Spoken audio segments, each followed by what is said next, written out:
Meus irmãos, a paz do Senhor. É uma satisfação muito grande poder estar aqui com vocês. Acabei de chegar agora de Ribeirão Preto, mas não podia deixar de cumprir com o nosso combinado, não é verdade? Combinei com o nosso irmão, com a nossa irmã. Esse casal tem sido uma bênção muito grande nas nossas vidas, na nossa igreja, para a cidade de Morro Agudo, na verdade, né? E nós queremos louvar a Deus pela vida de vocês. Gostaria de agradecer também o privilégio que me concedem de poder estar aqui nesse estúdio abençoado, maravilhoso, aconchegante. E o mais importante, Deus está aqui nesse lugar, não é? Deus está nesse ambiente. Já pude sentir a presença de Deus no momento em que entrei. E eu tenho certeza que você que está conosco, você perceberá também, assim como já tem percebido desde o início dessa live, a presença miraculosa do Senhor Jesus. E eu tenho a plena certeza de que a mão de Deus lhe alcançará. A mão de Deus, aquela mão que curou aquele cego, não é? Aquele cego de nascença, aquele homem, ele estava passando um drama tão difícil, a ponto de despertar a curiosidade dos discípulos quando perguntaram ao Senhor Jesus, dizendo: Senhor, quem pecou para que esse homem tivesse nessa situação? Foi ele? Foram os pais dele? O que ocorreu? E a resposta de Jesus foi a seguinte: não, nem ele e nem sua família, mas a situação dele chegou nesse ponto para que se manifestasse nele a glória de Deus. Então, irmãos, eu posso concluir nesta fala que existem situações que são permissivas. Deus permite que elas se agravem de tal modo que a pessoa acaba sofrendo julgamentos. Esse aí está nessa situação porque ele pecou, porque ele fez isso, porque ele fez aquilo, porque o pai dele, a mãe dele, porque o irmão, o tio, a avó, seja lá quem for, fez, e ele está pagando por isso. Não, meu querido, existem situações que Deus permite que ela se agrave, para que depois Ele manifeste o peso da sua glória, de tal modo que o nome de Jesus é glorificado. Amém? Eu gostaria de aproveitar esta ocasião aqui e compartilhar, irmão. Posso? Vou compartilhar aqui para que os nossos irmãos da Igreja Assembleia de Deus, de quem o Senhor Deus, pela sua misericórdia, nos concedeu o privilégio de estarmos pastoreando a Igreja Assembleia de Deus, Ministério do Belém. E estou compartilhando para que os irmãos estejam assistindo, participando juntamente conosco. Amém? Minha gratidão também ao pastor de vocês, né? Pastor Fabrício. Conversei com ele. Ele já me disse que já tinha vindo aqui também, né? E fiquei muito agradecido de ter a bênção do pastor de vocês, não é? Para poder estar aqui também nesta noite, trazendo algo da parte do Senhor. Glória a Deus. Eu gostaria de falar uma palavra que o Senhor Deus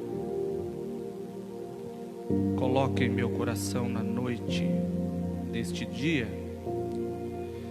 que se encontra aqui no capítulo de número 9 do Evangelho de Marcos.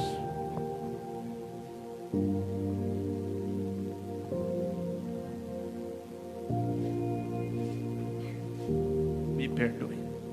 Marcos capítulo de número 9, E o verso é o verso 14. Esta passagem é maravilhosa e eu tenho certeza que Deus falará com você. Marcos capítulo 9, verso 14 diz assim: E quando se aproximou dos discípulos, viu ao redor deles. Eu gostaria que você prestasse bastante atenção nos mínimos detalhes da palavra. Preste atenção, olha. E quando se aproximou dos discípulos, mas antes, o texto sagrado nos garante que eles estavam em um momento de oração, passaram a noite orando, e Jesus manda eles descerem do monte, e Jesus fica no monte ainda. E aí vai se cumprir esse versículo aqui. A sequência desse fato é esse versículo. E quando se aproximou dos discípulos, Jesus descendo do monte, viu ao redor deles uma grande multidão e alguns escribas que disputavam com eles. E logo toda a multidão, vendo-o, ficou espantada, e correndo para ele, o saudaram. E perguntou aos escribas: que é que discutes com eles? E um da multidão respondendo disse: Mestre, eu trouxe-te o meu filho, que tem um espírito mudo, e este, onde quer que o apanha, despedaça-o, e ele espuma e range os dentes e vai secando. E eu disse aos seus discípulos que o expulsassem, e eles não puderam. E ele respondendo lhes disse: Ó geração incrédula, até quando estarei convosco? Até quando vos sofrerei ainda? Trazei-mo. E trouxeram-lhe. E quando ele ouviu, logo o espírito o agitou com violência, e caindo endemoniado por terra, revolvia-se espumando. E perguntou ao pai dele: quanto tempo há que lhe sucede isto? E ele disse-lhe: desde a sua infância. E muitas vezes o tem lançado no fogo, na água, para o destruir. Mas se tu podes fazer alguma coisa, tem compaixão de nós e ajuda-nos. E Jesus disse-lhe: se tu podes crer, tudo é possível ao que crê. E logo o pai do menino, clamando com lágrimas, disse: eu creio, Senhor, ajuda a minha incredulidade. E Jesus, vendo que a multidão concorria, repreendeu o espírito imundo, dizendo-lhe: espírito mudo e surdo, eu te ordeno, sai dele e não entres mais nele. E ele, clamando e agitando-o com violência, saiu, e ficou o menino como morto, de tal maneira que muitos diziam que ele estava morto. Mas Jesus, tomando-o pela mão, o ergueu, e ele se levantou. E quando entrou em casa, os seus discípulos lhes perguntaram à parte: por que não pudemos nós expulsar? E disse-lhes: esta casta não pode sair com coisa alguma, a não ser com oração e jejum. Amém. Amados, esta passagem bíblica, ela traz algumas verdades profundas acerca de algumas batalhas que nós travamos. Eu gostaria de destacar algumas, e destacando elas, ensinar a você e também aprender com esta palavra que existem situações que não se resolve a nossa maneira, a maneira como nós pensamos. A experiência das outras pessoas muitas vezes não nos serve. Existem situações que você vai resolver na sua simplicidade, na sua humildade, do seu jeito. Assim como Saul, que estava se acovardando em enfrentar Golias. Ele e o seu exército estavam acovardados diante daquela situação. E Davi se apresenta dizendo: eu vou enfrentar. E aí Saul olha para ele e fala assim: bom, já que você vai, olha, eu vou lhe dizer uma coisa, aquele homem é um cidadão experiente, acostumado a batalhas, e você é apenas um menino. Mas já que você se atreve a ir, então pegue a minha armadura, pegue a minha veste, vista-se com ela e vá em frente o gigante. Davi colocou a roupa de Saul, mas ele ficou todo desajeitado com aquela roupa lá. Sabe por quê? Porque a roupa de Saul, as experiências que Saul trazia, não iriam servir para Davi naquela ocasião. Não iriam. Então Davi falou: olha, tem como eu ir do jeito que eu estou acostumado? Eu sou pastor, eu batalho, olha, meu negócio é com uma pedrinha na funda. Deixa eu enfrentar esse gigante com a pedrinha na funda. Em outras palavras, Davi estava dizendo: eu vou enfrentar ele do meu jeito, na minha simplicidade, porque o que importa não são as armas que estão na minha mão, o que importa é que eu vou em o nome do Senhor. E assim Davi venceu. E existem batalhas na vida que você não vai vencer como Saul venceu, você vai vencer como você é, como Davi é. Você vai vencer como você é. Percebam nesta passagem bíblica que os discípulos na noite anterior estavam no Monte da Transfiguração.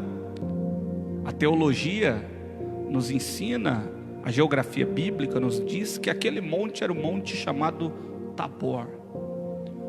O Monte Tabor foi o monte em que eles passaram, pernoitaram, a noite em que Jesus não pregou os olhos nem um momento, esteve jejuando e esteve orando, esteve buscando a presença do Pai, e por várias vezes ele encontrou os seus discípulos adormecidos, sem estarem vigiando.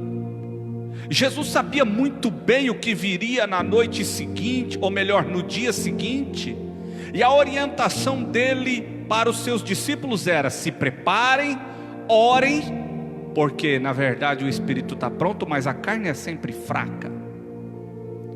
E os discípulos infelizmente passaram a noite dormindo. É bem certo que em um determinado momento Jesus transfigura-se, aparecem Moisés e Elias, começam a conversar com o Senhor, e naquele momento os discípulos despertam, e Pedro, quando desperta, diz a palavra de Deus que ele logo corre, quer fazer alguma coisa, diz: Senhor, eu vou fazer uma tenda para ti, outra para Elias, outra para Moisés, e é bom que nós estejamos aqui. Ou seja, quando Pedro desperta, ele percebe a seriedade daquele lugar, ele percebe como era bom estar naquele lugar. Muitas vezes nós não valorizamos o cantinho simples que Deus nos deu, não é? Às vezes a nossa igreja é uma igrejinha simples, mas o que importa é o teor da presença de Deus que estava ali naquele lugar. Irmão, você pode morar numa casa alugada, você pode morar numa casinha simples, você não mora num palácio, você mora numa casinha bem simplesinha, mas isso não tem muita valia. O que importa é que a presença de Deus, ela é na tua vida, ela está onde você está. Aonde você põe a planta do seu pé, ali o Senhor está presente ao seu lado. Eles descem após amanhecer o dia. Jesus diz assim a eles: desçam na frente, e eu logo irei também acompanhá-los. E eles descem, e quando eles descem, eles logo se deparam com o imprevisível, com o improvável, com aquilo que você não contava ou não esperava. Eles se deparam com uma situação crítica que estava envolvendo a família de um determinado homem, a qual acometia o filho desse homem de tal modo que o diabo estava a ponto de matar aquele jovem. Mas preste atenção, olha só, e aqui eu quero esclarecer a primeira situação que nós temos que vencer se queremos ser vencedores na vida, ou pelo menos discernir. Eles não foram capazes de discernir a situação. Eles desceram, eles viram o menino, e no momento que eles viram aquele menino se revolvendo de um lado para o outro, espumando a boca, se secando, de tal modo que ele causava espanto. Quando eles viram aquela situação, eles até tentaram resolver, mas quando eles foram para resolver, ali estavam os inimigos de Jesus, os fariseus, os escribas, e começaram a discutir teologia naquele momento com ele. Porque não pode ser assim, porque a lei não manda fazer assim, e assim, assim, assim. E enquanto eles discutiam, o menino corria risco de vida. E aqui eu quero esclarecer o primeiro ponto. O primeiro ponto que eu quero destacar é que se nós queremos chegar a algum lugar na nossa caminhada cristã, nós temos que deixar de lado os nossos desentendimentos, as nossas discórdias. Porque eu sou da denominação tal e você é da tal, nós não podemos nos unir, nós não podemos estar juntos. A questão que estava em jogo ali não era se esse ou se aquele estava certo. O que interessava naquele momento era a vida do menino que estava morrendo. E tem muita gente preocupada com a denominação, porque a dele é a igreja maior, a igreja dele é mais bonita e não sei o que. Irmão, isso aí não vem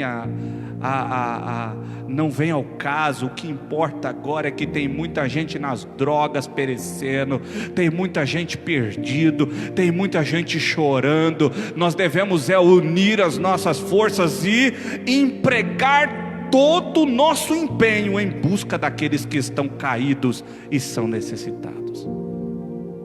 Preste atenção, percebam, esse é o primeiro ponto. Se nós queremos chegar a algum lugar e alcançarmos os perdidos, o primeiro ponto é esse: deixarmos de lado a nossa religiosidade e entendermos que somos servos de um só rei, e que fazemos parte de um reino, e que o reino dele deve ser estabelecido na terra. Tanto é verdade que estou aqui, penso assim e provo de modo que estou aqui.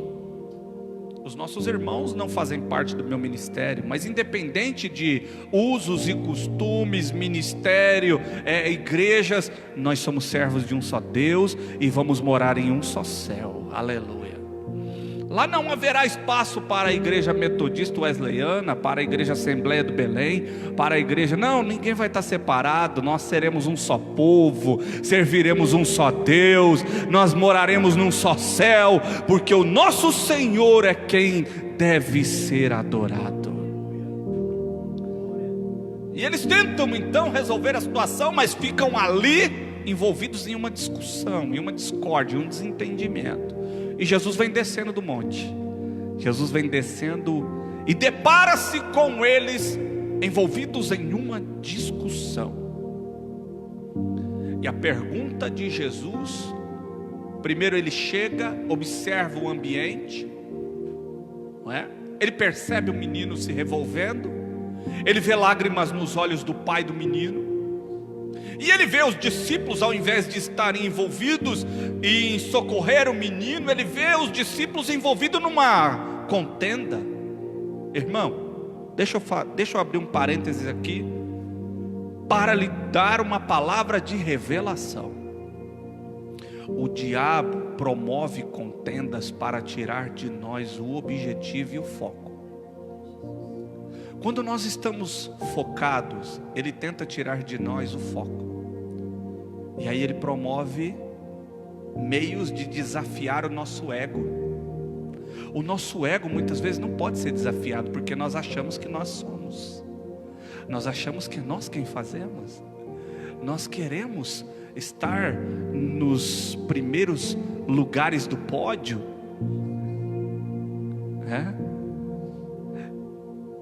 Mas não é bem por aí. O que importa é que ele cresça. e que eu e você, nós venhamos a desaparecer.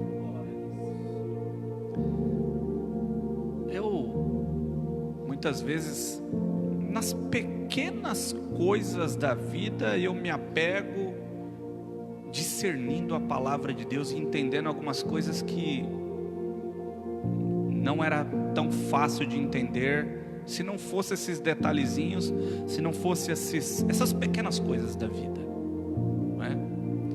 Por exemplo, computador, muitas vezes a gente está usando, a gente bate uma foto, e aí nós queremos ter uma nitidez maior, começamos a aproximar o zoom, não é?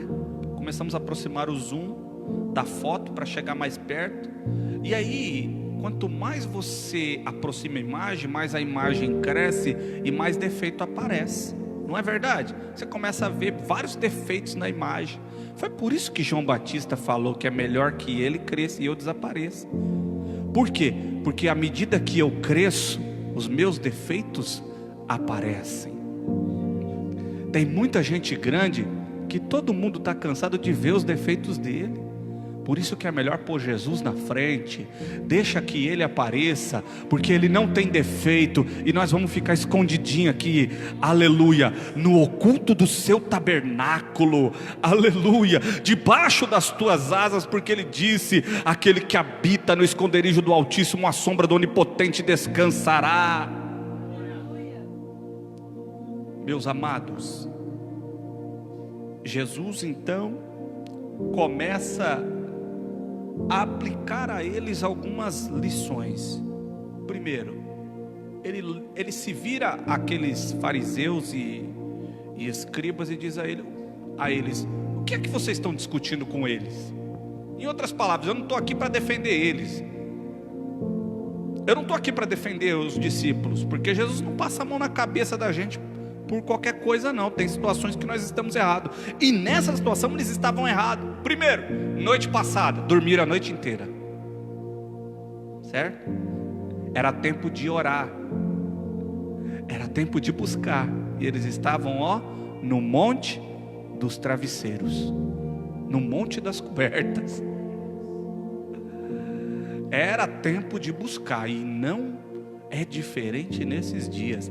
É tempo de buscar a Deus, irmão. Jesus olha para eles e diz assim: mas espera aí, vocês estão discutindo por quê? Nós não deveríamos estar envolvidos em batalhas humanas, porque a nossa luta não é contra a carne, nem contra o sangue. Olha lá o menino morrendo.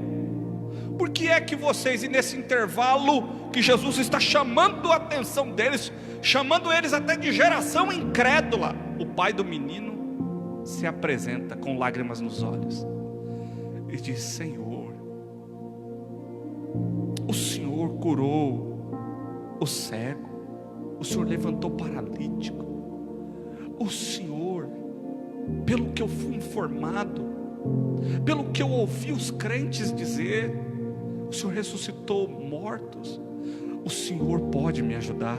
Se o Senhor quiser me ajudar, estende a mão para minha família e me socorre. Porque eu trouxe esse menino aqui, ou melhor, eu levei os seus discípulos até o meu filho, apresentei o caso, apresentei a minha situação, expliquei a eles o quanto eu tenho sofrido, o quanto eu e minha família temos chorado, mas eles não puderam trazer solução. Irmão, como é duro quando isso acontece com um grande homem de Deus, não é? Sabe quando isso vai acontecer com um homem de Deus? Quando ele ficar envolvido em contendas, quando ele, em momento de buscar a Deus e jejuar e orar, passa noite ou dias alimentando somente o desejo do conforto, não é? De estar confortável na sua cama, ainda mais nesse frio, debaixo das cobertas, não é? Situação que muitas vezes luta para tirar de nós o foco. Isso não acontece só com você não, meu querido. acontece comigo também, acontece com todos nós, porque a intenção do diabo é que nós venhamos a dar bastante lugar para a nossa carne. Hoje eu estou tão cansado. Hoje, aí amanhã eu estou cansado de novo. Aí depois de amanhã eu estou cansado de novo. E assim sucessivamente, de modo que nós venhamos a deixar a prática da oração. E quando se apresentam situações como essa, nós não temos habilidade espiritual para resolver. Jesus então diz ao pai do menino: aonde está o seu filho? E aquele homem o leva até o seu filho. E Jesus primeiro, antes de agir, ele procura se informar. Porque muitas vezes nós queremos tomar atitudes, não é? Queremos agir à nossa maneira, precipitadamente, sem nem saber o que está acontecendo. Não, ele procurou saber, Jesus procurou saber o que está acontecendo. Ele deu uma verdadeira clínica pastoral. Ele, antes de tomar a atitude que ele tomou, ele procurou se informar. O que está acontecendo com o rapaz? Quanto tempo faz que lhe acontece isso? E aí o pai do menino fala: olha, desde a infância que lhe acontece isso. E quando esse espírito o pega, lança ele na água, lança ele no fogo. Porque a ideia do diabo é essa mesmo, é lançar o homem nas drogas, é lançar o homem na cachaça, é lançar o homem no adultério, é lançar e lançar, porque ele veio para roubar, matar e destruir. A intenção do diabo na vida daquele rapaz não estava de brincadeira, o diabo não estava de brincadeira.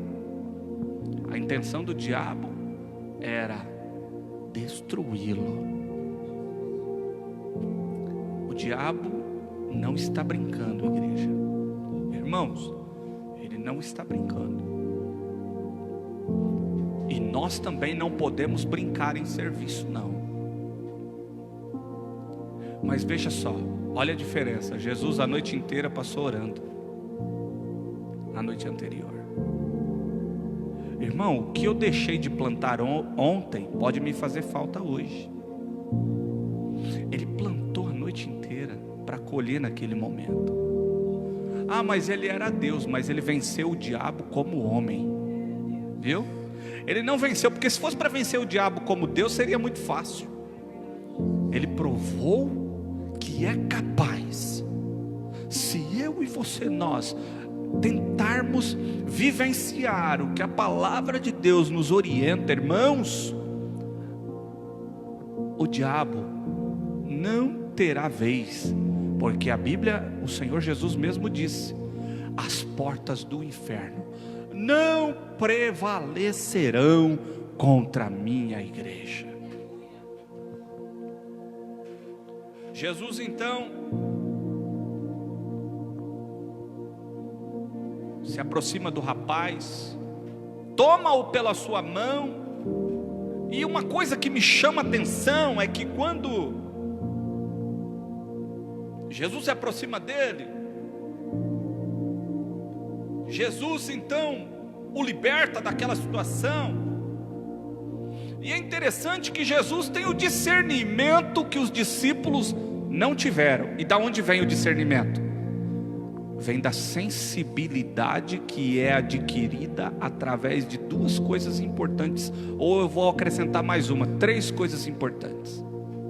Três coisas importantes. Primeira, leitura e conhecimento da palavra. Segundo, oração. Terceiro, jejum. Preparo espiritual. Jesus discerniu uma coisa que eles nunca iam discernir. Sabe o que estava acontecendo? aquele demônio não ia sair mesmo. Ele era surdo e mudo. Era surdo, demônio surdo. Presta atenção, igreja, para vocês entenderem, porque isso pode acometer a minha família e a tua família. Ele pode tentar nos surpreender desta forma. Porque nesse caso, podia falar, sai, em nome de Jesus, sai. Não ia sair, irmão, era surdo. Não ia sair. Mas por que Jesus venceu? Lembra de Moisés, quando foi no monte? Ficou 40 dias e 40 noites lá. Quando ele desce, o seu rosto desce brilhando. O povo não conseguia olhar para Moisés, porque o seu rosto brilhava. A noite anterior, Jesus passou orando. O que aconteceu com ele ali? Brilhava. E agora quando ele vem diante desse espírito maligno, como ele era surdo, ele era mudo, mas ele não era cego, só a presença de Jesus e a glória de Jesus, o brilho de Jesus, aleluia! É isso que eu quero que você entenda, irmão.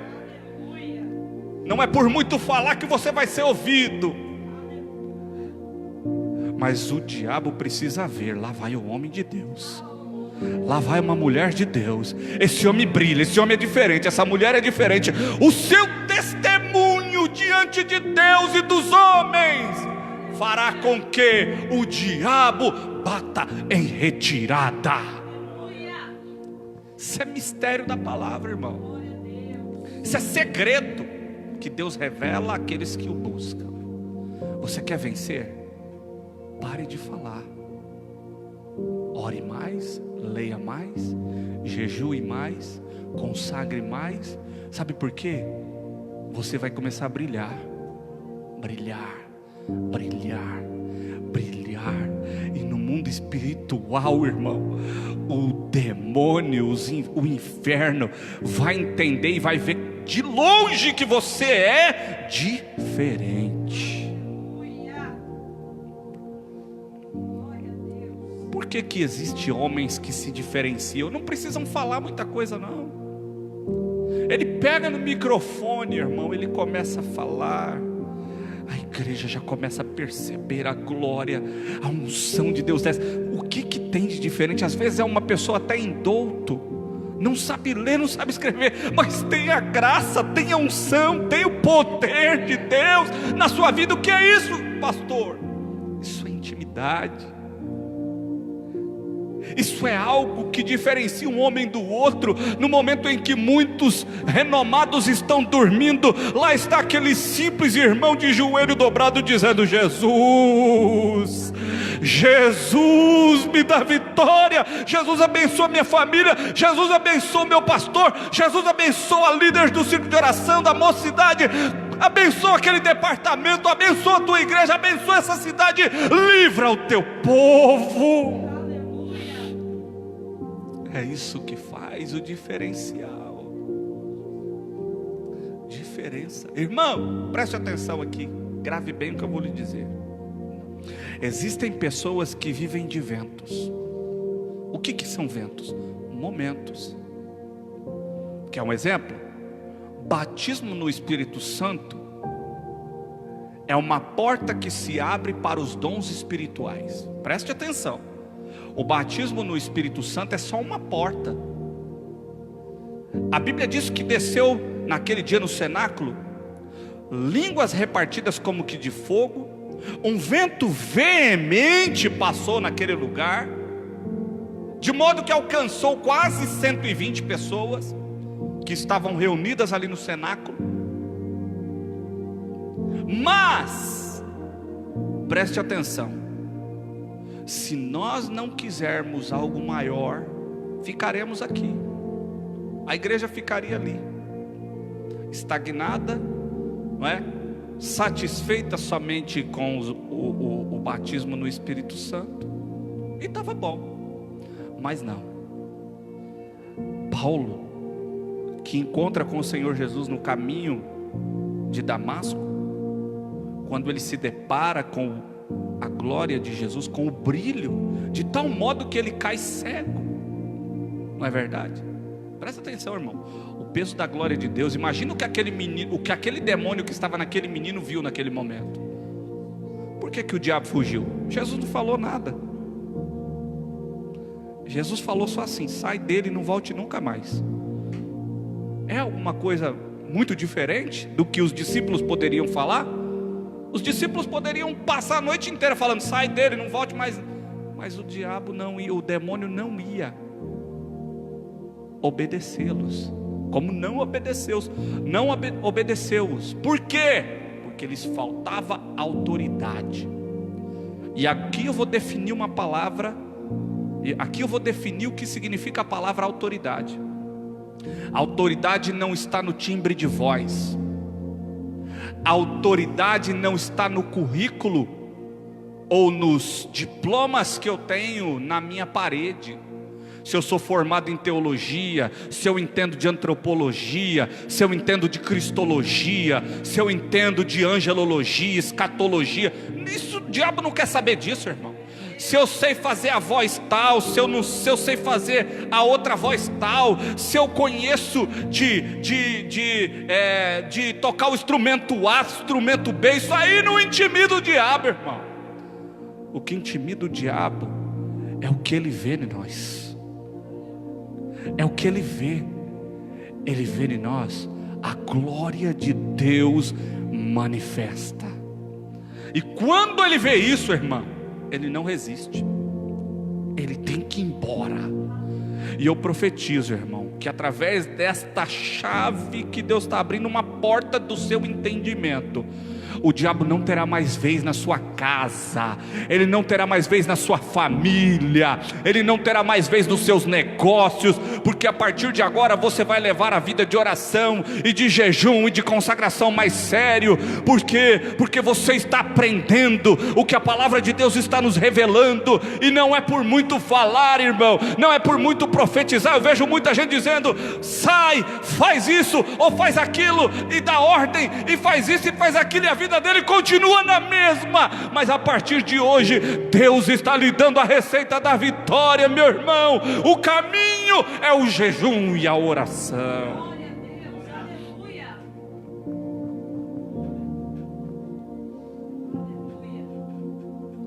Os discípulos ficaram sem entender, guardaram aquilo em secreto, com a pulga atrás da orelha, vendo Jesus fazer o exercício do seu ministério, exercendo o seu chamado. Não foi assim que ele disse quando ele entrou na sinagoga um determinado dia e foi-lhe dado os pergaminhos ali, o rolo, e ele abre aonde estava dizendo o profeta Isaías: eis que o Espírito do Senhor está sobre mim, pelo que me ungiu, aleluia. E aqui eu retorno na situação da igreja primitiva. Eu fui ungido não para bater no peito e dizer: olha aqui, ó, eu tenho um brochinho aqui, eu sou pastor, você me respeita, viu? Você tem que me respeitar porque eu sou pastor. Não, querido, Jesus falou assim, não. Jesus não falou isso. Jesus falou assim: eis que o Espírito do Senhor está sobre mim, pelo que me ungiu para proclamar a liberdade aos cativos. Ele me ungiu para dar vista aos cegos. Ele me ungiu não para que eu ache que eu sou melhor do que o A ou o B. Não, essas ferramentas que ele outorgou à igreja primitiva depois, foi para que a sua obra fosse bem sucedida, e não para que esse ou aquele tivesse o direito de bater no peito e dizer assim: você tem que me respeitar porque eu sou isso, porque eu sou aquilo. Não. Aliás, lá no céu seremos surpreendidos com irmãos que sentavam lá no último banco da igreja e que receberão de Deus um galardão muito maior do que de muitos pastores. Sabe por quê? Nas madrugadas, aquele irmãozinho simples, que nunca pegou no microfone da igreja, nunca teve uma oportunidade de subir no altar, falar a paz do Senhor para a igreja, ele passava as madrugadas orando, e dizendo: Jesus, cuida da tua igreja, abençoa a tua igreja. Tem muitos irmãos que se gabam do serviço, do emprego que tem, não é?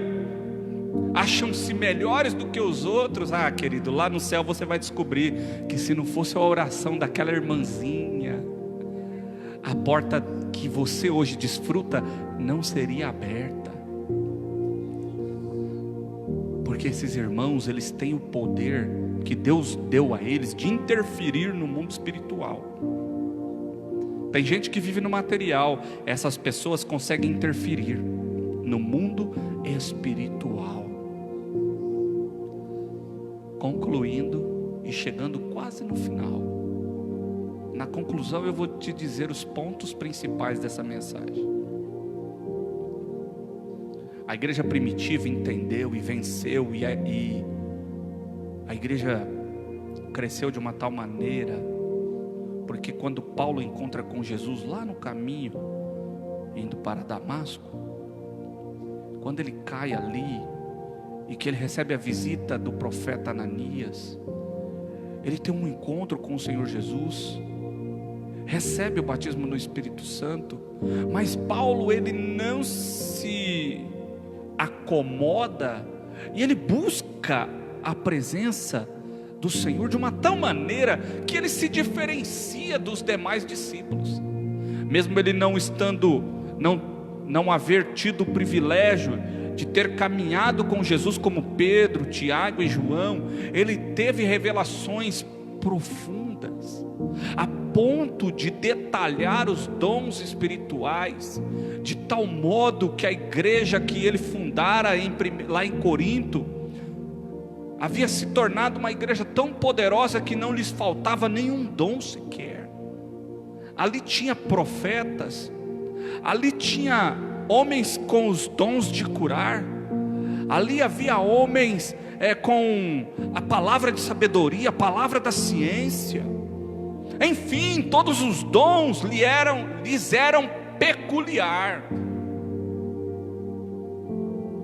E a igreja precisa tomar posse desses talentos, desses dons, porque isso nos fará prosperar e trará prosperidade às pessoas que estiverem ao nosso lado, de uma tal maneira que aonde você chegar, você será visto igual Moisés era visto.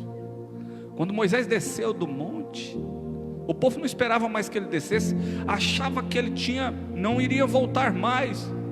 E aí os mundanos promovem deuses para si, pegam o ouro e a prata e fazem deles deuses, assim como muitos têm feito aí. Acham que porque tem, acabam adorando mais o que tem do que a quem lhe criou. Os discípulos não conseguiriam entender isso, e tem muita gente que não consegue entender essas coisas.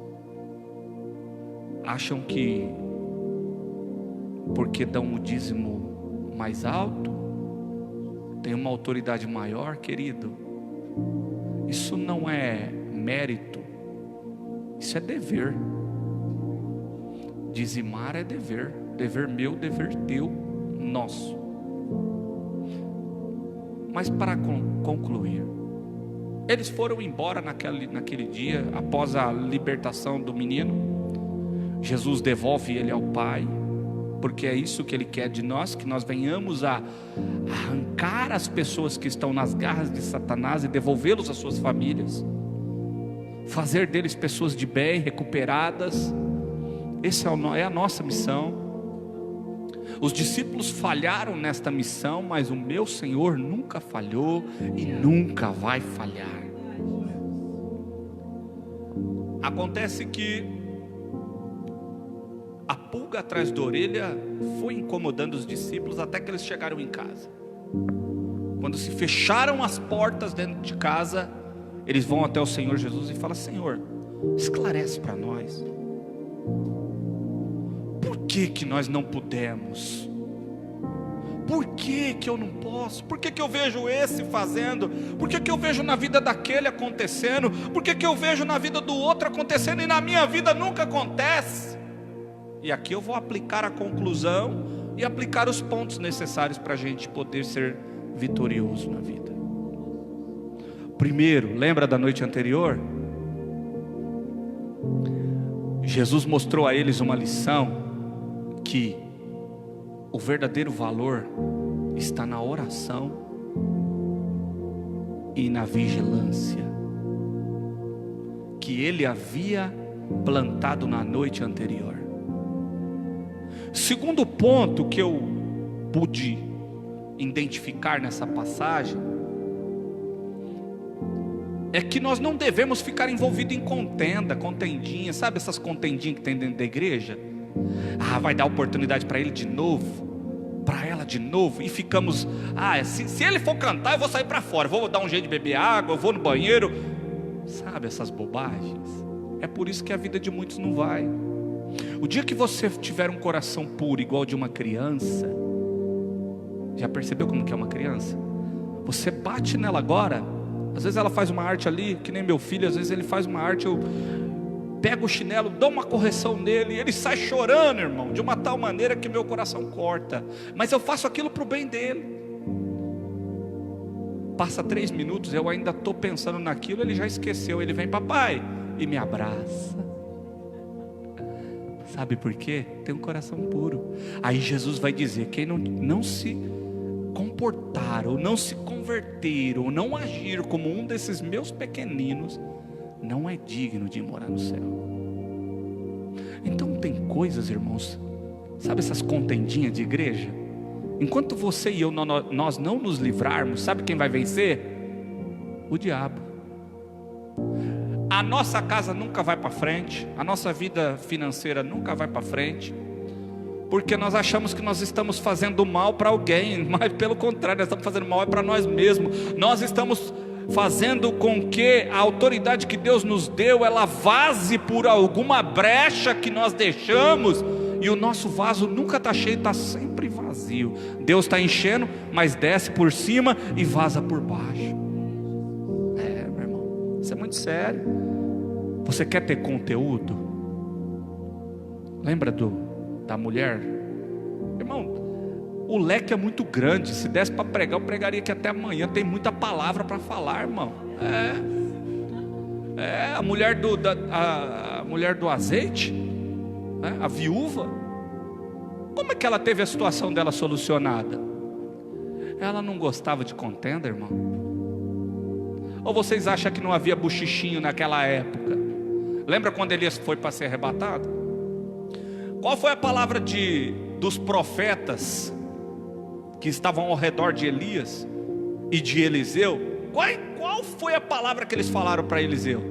O senhor está sabendo que o teu Senhor vai ser arrebatado, vai ser tirado de sobre a sua cabeça? Você está sabendo disso? Você está sabendo? Ele falou assim, eu estou sabendo, mas fica quieto, cala a boca, deixa ser quieto. Isso é buchicho, isso traz contenda. Por isso que Paulo disse, não vos embriagueis com vinho onde há contenda, mas enchei-vos do Espírito Santo. Por que a mulher teve vitória? Porque o caminho que a família dela plantou lá atrás, ainda que ela não era bem sucedida financeiramente, mas eu posso entender os assuntos que rolavam na mesa do café da manhã, do almoço daquela família. Hoje nós vemos muitas mesas, infelizmente, que o assunto é o pastor. O pastor é isso, o pastor é aquilo, a irmã, a mulher do pastor é isso, é aquilo, o fulano que canta na igreja é isso, é aquilo. Infelizmente.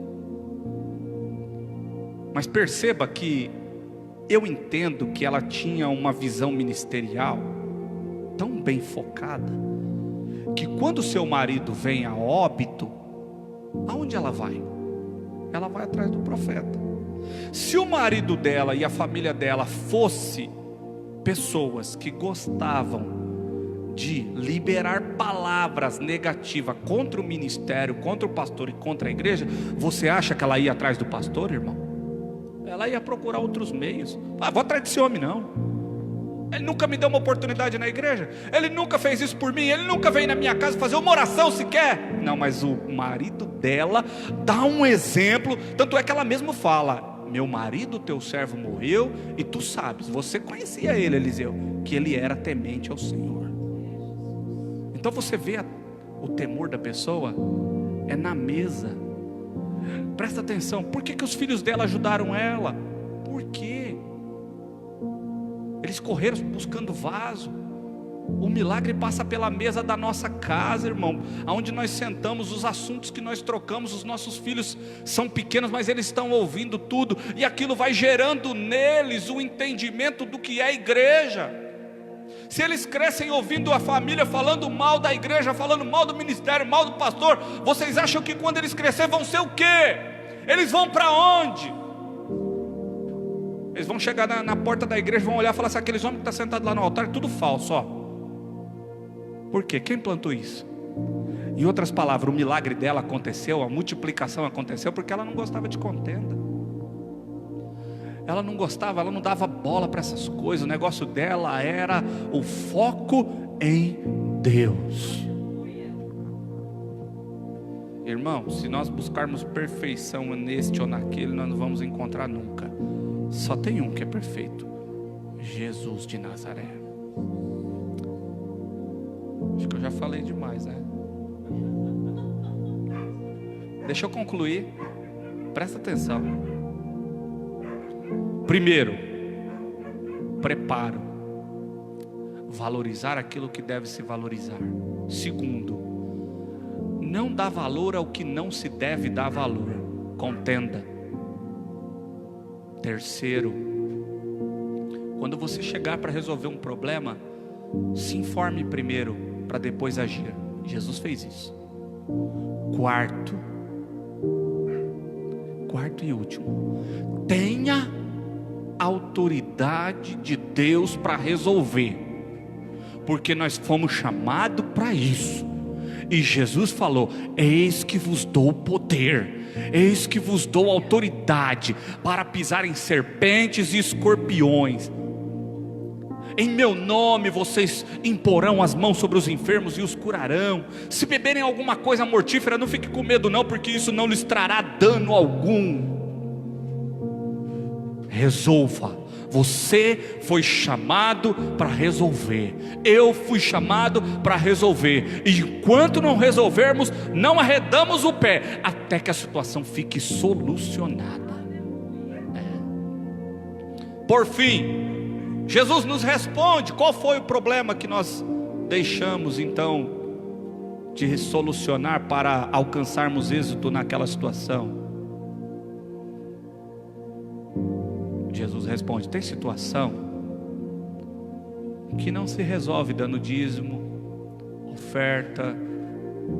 Tem situação que não se resolve estando todos os dias na igreja, cantando no coral, cantando na mocidade. Não.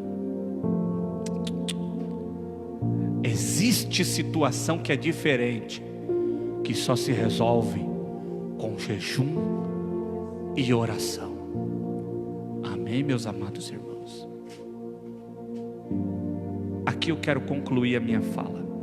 Espero que você tenha ficado esclarecido de tudo o que nós acabamos de mencionar ao seu coração. Antes de orarmos, a minha gratidão novamente ao casal, ao Márcio, irmã Daniela, é isso. Eu louvo a Deus pela vida de vocês. E nós estamos aí prestes a estarmos juntos novamente, não é? Quando as igrejas voltarem a serem abertas, convidaremos os irmãos novamente para estarem louvando a Deus juntamente conosco, não é? Vai ser um prazer para nós. E eu gostaria de concluir com uma oração. E tem alguns pedidos aqui, ó. Namorada do Bruno Rocha, estaremos orando em favor dela. A irmã Elisa e família também pede oração. A irmã Andréia Aparecida Pelizari Bronca, pede oração.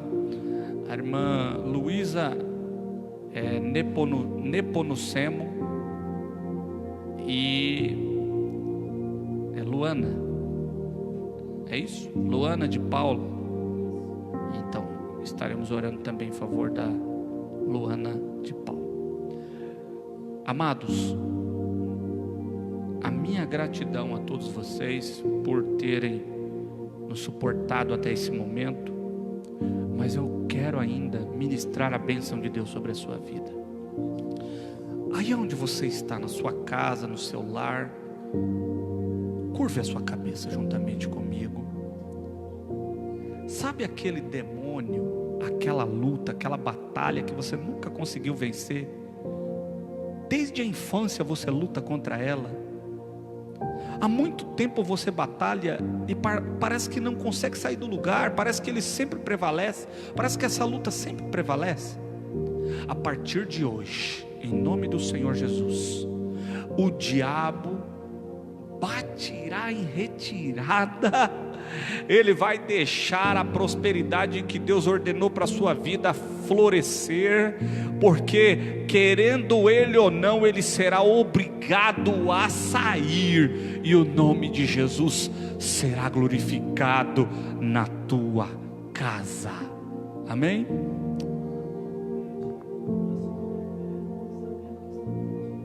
Oração da minha prima, acho que a Ana Paula pede oração. Parece que a Ana Paula é minha prima.